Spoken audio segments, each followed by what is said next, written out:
नमस्कार। ओम नमः शिवाय। आज हम वर्णन करेंगे शिव पुराण की पंचम संहिता उमा संहिता में दिए हुए अंबिका देवी के तेज पुंज रूप में प्राकट्य के बारे में। यह रुद्र संहिता में कहा गया है कि जब ब्रह्मा जी को सृष्टि रचना करने में समस्या आती है और जब सृष्टि निरंतर नहीं बढ़ रही होती है, तब वह भगवान शिव से प्रार्थना करते हैं कि वह नारी का प्रादुर्भाव करे। तब जो है भगवान शिव ने अर्धनारीश्वर स्वरूप को प्रकट किया है और जिसमें से कि अंबिका देवी शक्ति रूप में वहां प्रकट होती हैं और वह ब्रह्मा जी को यह शक्ति प्रदान करती हैं कि वह नारी जाति का जो प्रादुर्भाव है वह कर पाएंगे, जिससे कि जो सृष्टि का जो निरंतर रचना है वह हो सके। इसके बाद जो है ब्रह्मा जी स्वयं भी जो है अपने आदि स्वरूप से पुरुष और आदि स्वरूप से स्त्री स्वरूप में बदल जाते हैं, जिससे कि वह आगे मनु और शतरूपा को प्रकट करते हैं। तो इस प्रकार से जो है जगदम्बिका देवी अंबिका रूप में, जिन्हें आदि शक्ति कहा गया है, जो सदाशिव से ही प्रकट हुई, वह जो है इस आदि शक्ति है उनका प्रादुर्भाव होता है, वह प्रकट होती हैं।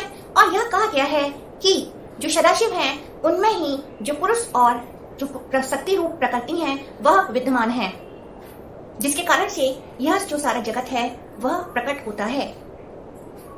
और अंबिका देवी, जिन्हें हम अनेक नामों से जानते हैं, उन्हीं के द्वारा जो है लक्ष्मी रूपा, लक्ष्मी जी, सरस्वती जी भी प्रकट होती हैं और वह कालिका, महाकाली, जगत जननी, महामाया, कौशिकी, वैष्णवी, जिनके अनेक नाम कहे गए हैं, वह इस जगत को धारण किए होती हैं और वह अपने विभिन्न रूपों को शक्ति रूप में प्रकट करती हैं। आदि शक्ति अंबिका देवी ने असुरों का संहार करने के लिए देवताओं के कहने पे अनेक रूप धारण किए और वह सती के रूप में और पार्वती जी के रूप में भी प्रकट हुई।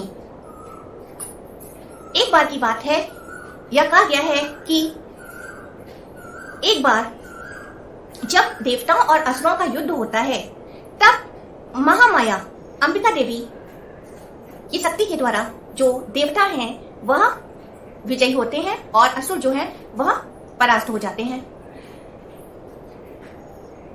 देवताओं को इस बात पर गर्व हो जाता है कि वह श्रेष्ठ है और उनके भय से जो है असुर जो हैं वह परास्त हो गए और उस युद्ध क्षेत्र में यहां से भागो भागो कहकर वह पाताल लोक में चले गए। इस बात का जो है देवताओं को घमंड हो जाता है और वह हर जगह अपनी श्रेष्ठता को सिद्ध करने लगते हैं कि वह किस प्रकार से दैत्यों से श्रेष्ठ हैं और दैत्य जो है उनसे भयभीत रहते हैं और उनके सामने टिक नहीं सकते हैं। इस प्रकार की जो है डींगे जो है देवता हाँकने लगते हैं, सभी को अपनी श्रेष्ठता के गुण जो है वह कहने लगते हैं। तब उन सभी देवताओं के समक्ष एक तेज पुंज रूप जो है वहां प्रकट होता है। उस तेज पुंज रूप को देखकर सभी जो देवता और इंद्रदेव हैं वह विस्मित हो जाते हैं कि यह क्या है। तब इंद्रदेव के कहने पर वायुदेव वहां जाते हैं यह परीक्षण करने के लिए कि वह कौन है और वायुदेव उस तेज पुंज रूप से कहते हैं कि वह कौन है। तब वह तेज पुंज रूप जो है वह उन वायुदेव से पूछते हैं कि तुम कौन हो।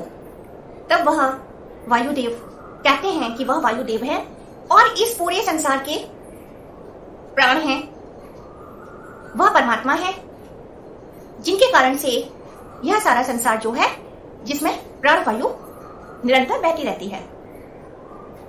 उन वायुदेव के इस कथन को सुनकर जो तेज पुंज रूप हैं वह एक तिनके की तरफ इशारा करते हुए वह कहती हैं कि यदि तुम इस संसार को चलाने में समर्थ हो और समर्थवान हो तो जरा इस तिनके को हिला के तो दिखाओ। तब वायुदेव जो है उस उस तिनके को हिलाने का प्रयास करते हैं अपनी वायु द्वारा, लेकिन वह अपनी प्रचंड शक्ति उस तिनके को हिलाने में लगा देते हैं, पर वह तिनका नहीं हिल पाता है। तब जो है वह वायुदेव इंद्रदेव की सभा में लौट जाते हैं और बताते हैं कि हम तो ऐसे ही अपने ऊपर गर्व कर रहे थे, हम किसी छोटी सी वस्तु को भी क्रियाशील रखने में समर्थवान नहीं है, या हम किसी भी छोटी सी वस्तु का भी कुछ भी नहीं कर सकते हैं। यह सुनकर जो है इंद्रदेव अन्य देवों को भी वहां भेजते हैं। अन्य देव भी वहां उस तेजपुंज रूप के समक्ष अपनी शक्ति का प्रदर्शन करते हैं, परंतु वह सब भी विफल हो जाते हैं वायुदेव के समान ही।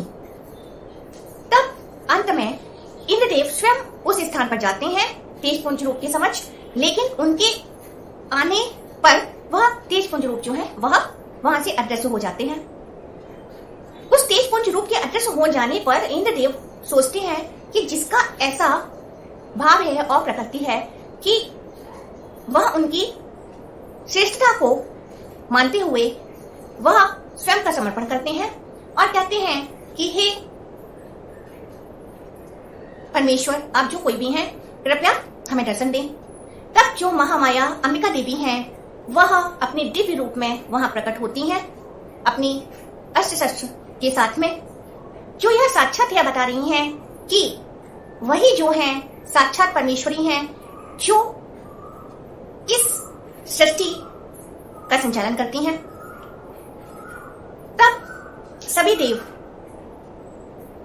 उन देवी के समक्ष नतमस्तक होते हैं, उनकी स्तुति करते हैं। वह जगदम्बिका देवी कहती हैं कि वह सगुण और निर्गुण स्वरूप पर अम्बा देवी हैं, जिनके कारण से इस सृष्टि के कार्य संचालित होते हैं। वह निर्गुण भी हैं और सगुण भी हैं। निर्गुण रूप में वह माया से रहित है और सगुण रूप में वह माया को धारण करती हैं, और अपनी इस माया के कारण से ही वह इस जगत को मोह में डालने वाली हैं। उनके कारण से ही इस सृष्टि के जो विभिन्न क्रियाकलाप हैं वह होते हैं, और वह पुरुष और स्त्री दोनों स्वरूप में भी विद्यमान होती हैं, जिन्हें अर्धनारीश्वर स्वरूप कहा गया है। और वह पुरुष के अंदर भी स्त्री शक्ति के रूप में विद्यमान होती हैं, और एक स्त्री के रूप में भी वह पुरुष रूप में भी विद्यमान होती हैं। यह सब जो अंबिका देवी हैं वह देवताओं को बतलाती हैं, और वह कहती हैं कि इस जगत के विभिन्न कारण का भी कारण वही है। तब जो है देवता उन पराअंबा देवी से क्षमा याचना करते हैं कि उनके अंदर जो गर्व उनके अंदर आ गया था वह ऐसा उनके अंदर ना हो, और वह क्षमा याचना करते हुए देवी की स्तुति करते हैं और उनकी शरण में जाते हैं। तो इस प्रकार से हमें यह वर्णन मिलता है कि किस प्रकार से जो उमा देवी हैं वह तेजपुंज रूप में उनका प्रादुर्भाव होता है देवताओं का गर्व चूर करने के लिए। देवी का नाम उमा तब पड़ा था जब पार्वती जी शिव जी को पति के रूप में प्राप्त करने के लिए, तपस्या करने के लिए अपने माता पिता से आज्ञा मांगती हैं। तब उनकी माता जो है मैना, वह उनसे मना करती हैं और उमा कहती हैं, जिसका अर्थ है बाहर ना जाओ। तब से जो है देवी का नाम उमा हो जाता है। तो यहाँ हमने एक वर्णन सुना कि किस प्रकार से जो है पराअंबा देवी आदि शक्ति जो हैं, जो महामाया हैं, जो महाकाली हैं, जगत जननी हैं, वह इस विश्व का जो है पालन पोषण करती हैं।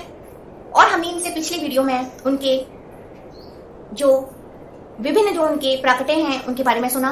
हम अगले जो वीडियो है उसमें देवी की मूर्ति या मंदिर बनवाने का क्या महात्म्य है, किस प्रकार से उनकी पूजा करनी चाहिए, यह वर्णन हम सुनेंगे। तब तक के लिए नमस्कार, ओम नमः।